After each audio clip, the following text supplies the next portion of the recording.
All right. Well, hello, hello. This is like a little impromptu visit here on my YouTube page, presenting something live for you. I was just in a Zoom call for our Patreon members, and this really powerful message came through. And I wanted to share it with you because I think that it's so important.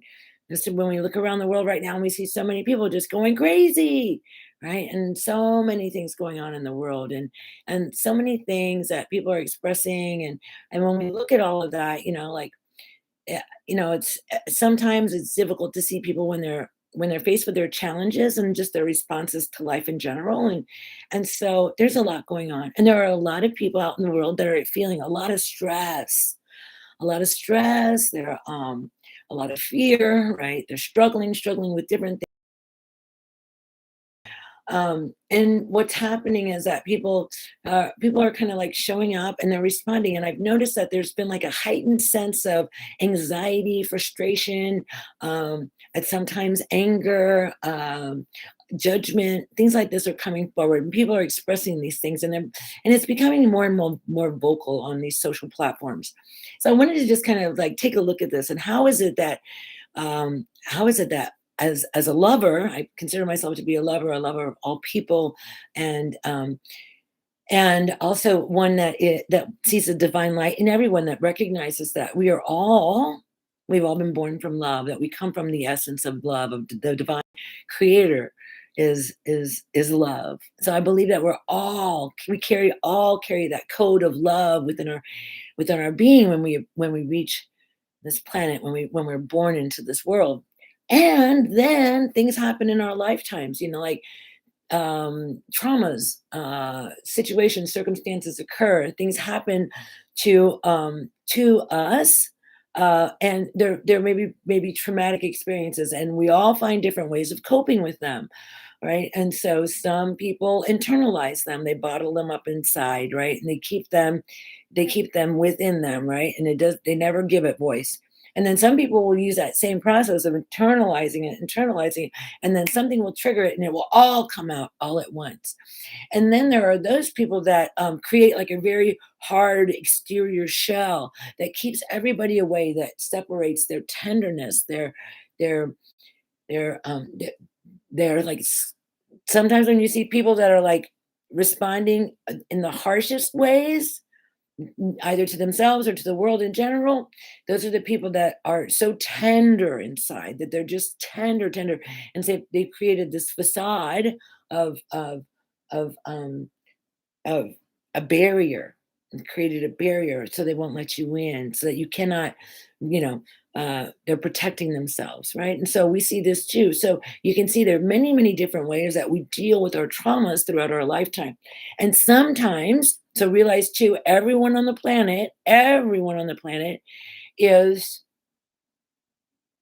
deeply traumatized, deeply traumatized. And it doesn't matter what the trauma is.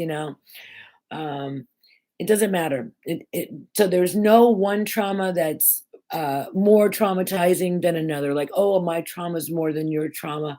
These things happen to me. So, but there's no trauma is trauma, and it affects all of us exactly the same way, right? And so these layers of trauma, these incidences as they've occurred, they kind of uh, they kind of begin to uh, like layer over the top of our light, of our love, right? And so as we continue to walk this path, if we're not finding ways in order to process the trauma, right, so that we can continue to keep our hearts open, this trauma will just begin to lay over, and to the point where our inner light is almost ir- not recognizable, right? Like you're not able to see it.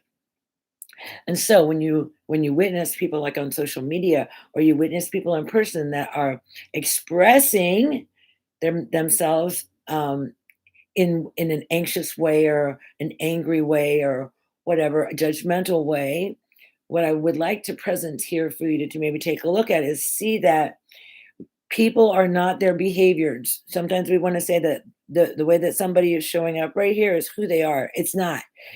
Their behavior is a response to their trauma. It's a response to their trauma. It's not who they really are. Who they really are is the love and the light, always, always, always.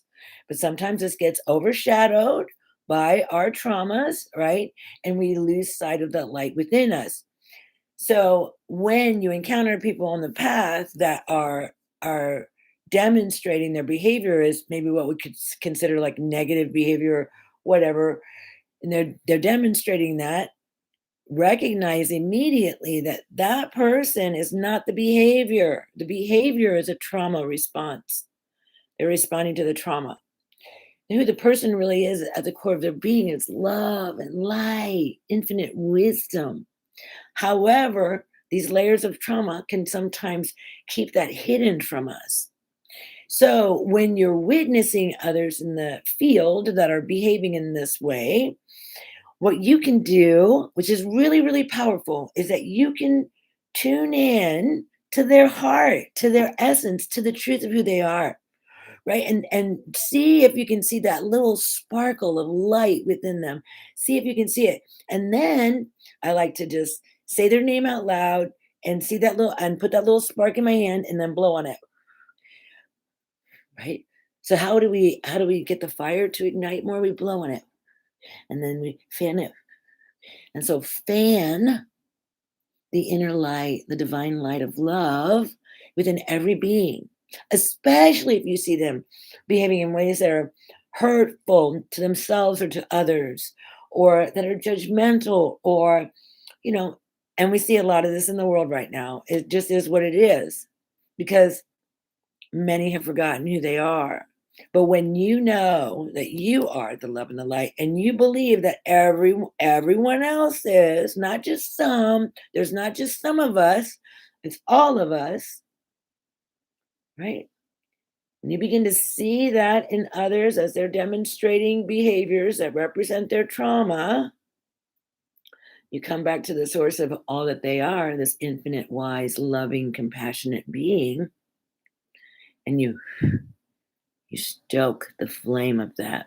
Now, they don't have to know that you're doing that. You don't have to say, "Hey, Sue, I'm gonna stoke your heart center right now and ignite the flame of love within you." You don't have to tell them. In fact, they don't even have to know that you're doing it. Like so many things that we do don't need to be seen by others. They don't even need to be spoken of. But the most important thing is that they be done. Is that they be done. So, in this moment right now, I'm asking you, can you open up your heart big enough and wide enough to embrace all of the 7 billion people on this planet? I know all of them, right? Even the people that are out there, maybe not making a positive contribution to humanity, because there are some people out there that are doing that. But the only thing is that they've lost sight of who they are, right? Can we look and can we see the divine spark of love within them and begin to call that flame forward even brighter? What would happen if we actually begin to infuse all of our governmental leaders, our world leaders, if we begin to maybe bring them into a sacred circle and then just blow on this light of love within them, even if they're behaving in ways that are harmful to others, you know? What would happen? Wow. That would be an experiment, right? Wow, maybe we should do something like that.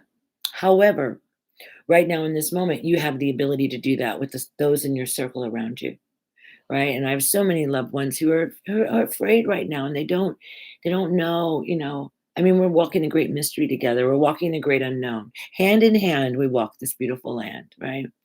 And then when we can remember and we can call back to ourselves those aspects of ourselves that have kind of lost their way, our light just gets even brighter and even more powerful and even stronger. And their light adds to our light, which becomes even more powerful and even more. So here it's just like this rippling out, this continual giving of love.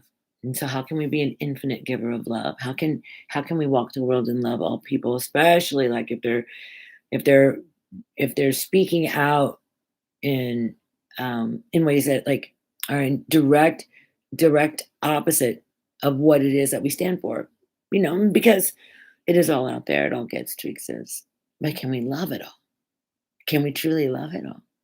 I think that we can. I think that once we realize the truth, and the truth is that we are all love, No, we come from love. Every single one of us. Every single one. I know. I know. Right? Wow. But some are in the deep sleep. And we, as messengers of love and light, have the ability and the sacred calling to see the light and the love within them, even when they are expressing trauma responses to the world. So I leave you with this because I think it's just really important. And I wanted to share this with you. And yeah, it's just beautiful. So I love you.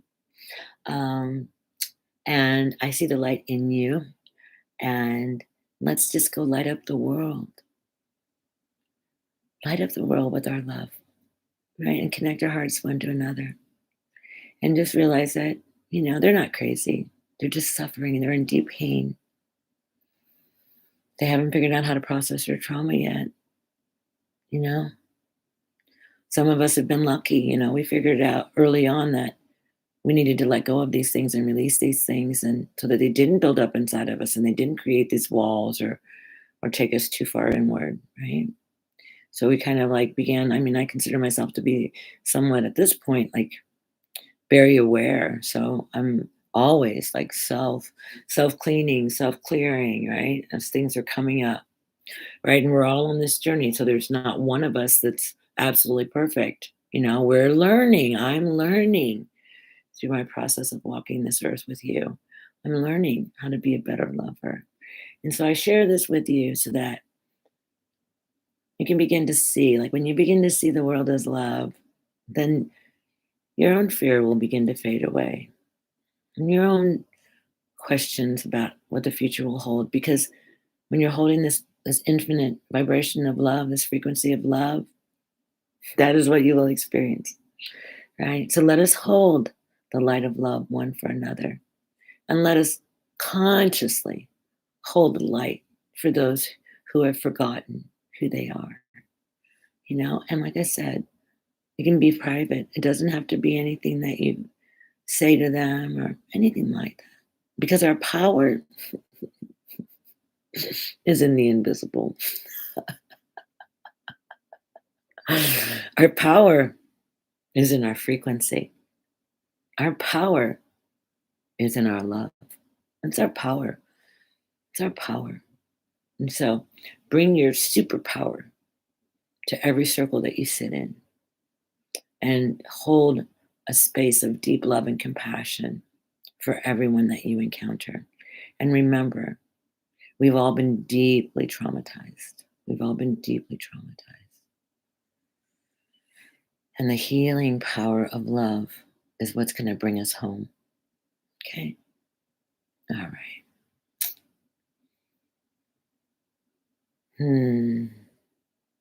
I love you. I love you. I love you. I love you. Thank you for receiving me and for receiving these words. And if they support you in any way, I am honored. I'm honored. And thank you for being a part of my sacred journey. And let's just rock this world together with the power of love. See what happens when we connect our hearts one to another. It's going to be amazing. Oh, Gail and Melody and Kimberly, I love you too. Thank you. Thank you for commenting. Oh, it's so good. Yes, yes, yes. Yeah, so people are hurting. Don't judge them. Just love them. It's really hard right now because some people are displaying some really painful aspects of themselves. But when you realize that they're only speaking about who they are, that's the thing. We're only always talking about who we are, you know, because we're all one. And we all win because we're all one and we all win. Thank you, loving sisters and brothers. And for those of you that are watching the replay, may my words reach your heart in a really beautiful way. And I thank you for being present today. Be loved. Be loved. beloveds. And I'll be back with you again soon. Mwah. Bye. Bye for now.